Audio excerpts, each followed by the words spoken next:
ay nakikita ko mismo yung mga sumusuporta sa atin sa alyansa. Sila ay tunay na mga tao, tunay na Pinoy. Hindi lang ito mga keyboard warrior, troll, mga totoong tao po sila. Magandang araw po sa ating lahat at sana ay nasa mabuti kayong kalagayan. Medyo matagal na tayong hindi nakapag-vlog dahil gaya ng nakikita nyo sa balita ay kaliwat kanan ang ating mga inaasikaso.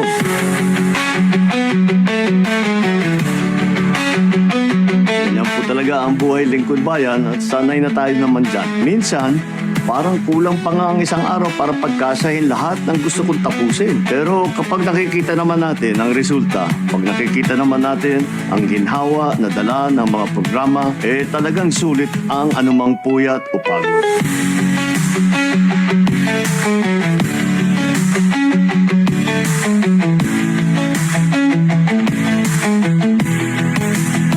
Dumagdag pa rin sa dami ng ating lakad ay ang campaign trail. Nagsimula na po ang pangangampanya ng mga senatoriable natin. Kaya't mas sa kaya ng schedule, sinasamahan ko naman sila.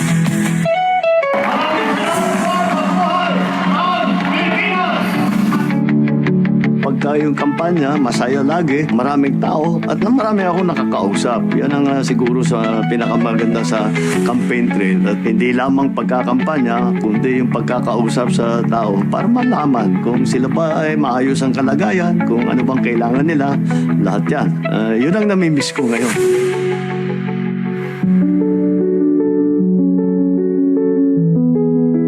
Kakambal ng kampanya ay ang mga intriga at batuhang putik na tinatawag na fake news. Kaliwat kanan na rin yan. Kaya dapat maingat tayo mga mamamayan. Sabi nga natin, ang bagong Pilipino ay marurunong kumilatis sa tama at maling impormasyon. Kaya ngayon, laghanap na naman ang fake news at disinformation. Dapat extra ingat lumpo tayo sa mga nababasa natin online. Pero hindi rin naman yan mahirap. Ang isa sa mga kinatutuwa ko sa mga rally na pinupuntahan namin ay nakikita ko mismo yung mga sumusuporta sa atin sa alyansa. Sila ay tunay na mga tao, tunay na Pinoy. Hindi lang ito mga keyboard warrior o troll, mga totoong tao po sila. Kinakamayan natin, nakakausap natin, at nakukumusta.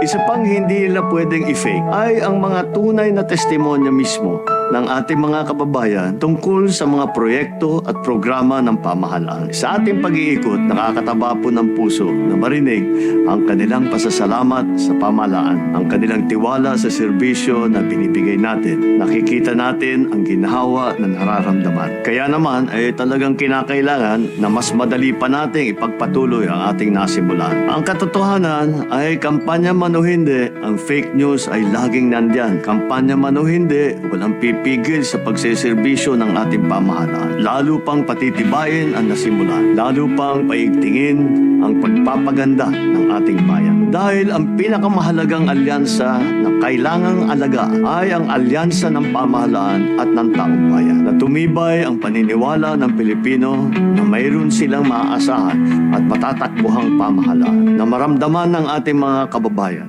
nakakampaign nila ang gobyerno na iaangat sila at puproteksyonan. Yan ang alyansa ng sambayan ng Pilipino. Mabuhay ang bagong Pilipinas.